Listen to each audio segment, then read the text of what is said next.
দেখেন আগের দিনের, হ্যাঁ, ঘড়িগুলা 1876 সনের, এটা কম্পাস ঘড়ি।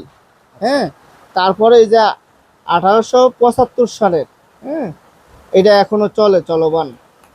প্রথম যখন ব্যাটারি শুরু হয় তখনকার এই আচ্ছা, এই ঘড়িগুলা, এই যে এগুলা এডি এডি এডি চলে, ঠিক আছে, এই যে চলতেছে রানিং। রানিং তারপর আছে। আছে কোনো রোলেক্স, রোলেক্স গুলা এখনো চলতেছে, রোলেক্স। ঠিক আছে। এটা কিন্তু অটোমেটিক লাড়া দিলে চলে, এই যে চলতেছে, ঠিক আছে, আচ্ছা, এটা আচ্ছা, আচ্ছা। চলছে। এবং কি অনেকগুলো আছে রিপেয়ারিং করতে হইব, এটি আবার আমরা ঠিকও করে দিতে পারি, আপনার নিজেরও ঠিক করে নিতে পারেন, ঠিক আছে।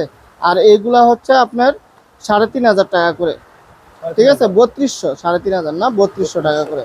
আবার এইগুলা হচ্ছে আপনার 3000 টাকা করে, ঠিক আছে। বিভিন্ন টাইপের ইয়ে আছে, এটি হচ্ছে আপনার 2500 টাকা। এই যে এইটা হচ্ছে 1500 টাকা। তারপর এইগুলা হচ্ছে 1500 টাকা। এটি কিন্তু রোলেক্স কপি, এটি কিন্তু অরিজিনাল না। আচ্ছা, এই যে এটি হচ্ছে অরিজিনাল 2200 টাকা, আচ্ছা। 2200 টাকা। অরিজিনালও আমাদের কাছে পড়ে। এই গুড়িগুলো দাম কত? এই যে দেখেন, এটি হচ্ছে আপনার 3000 টাকা। তারপরে এইগুলার দাম হচ্ছে আপনার 4200 টাকা করে পার পিস। Per piece 4200। জি। আচ্ছা, যদি চাইলে আপনার স্ক্রিনে দেওয়া নাম্বারে যোগাযোগ করুন। হ্যাঁ, এবং কি কুরিয়ারেও পাঠানো যায়, দোকানেও এসে নিতে পারবেন আমাদের এই ঠিকানায়।